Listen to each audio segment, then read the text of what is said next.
Secret TSA program revealed. Federal air marshals profiling travelers who are not suspected of a crime.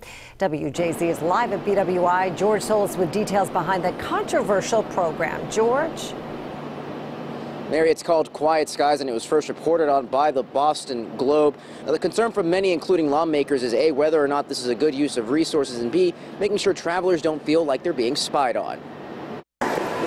The evening rush of travelers at BWI Thurgood Marshall Airport sees many faces, potentially among them undercover air marshals. As first reported by the Boston Globe, it's because of the TSA program called Quiet Skies. What it means is agents typically tasked with protecting airlines from terrorists could be keeping tabs on American travelers. It may be a bit uncomfortable for some folks, but I think it may be necessary.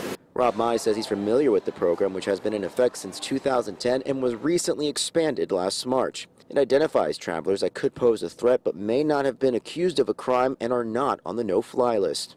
John Pistol was in charge when the program went into effect. So the whole idea was, how can we again mitigate risk against known risks and unknown risks, people who might do something but just haven't come up on anybody's radar yet. Under the program, the air marshals reportedly note behavior like excessive fidgeting, perspiration, or those with a cold stare.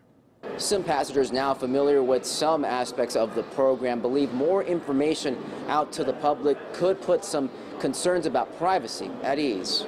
I think some of this has to be open, but if it's an issue of national security and someone that could lose thousands of lives, I got no problem with it, because if you're not acting in the wrong way, what do you got to be worried about?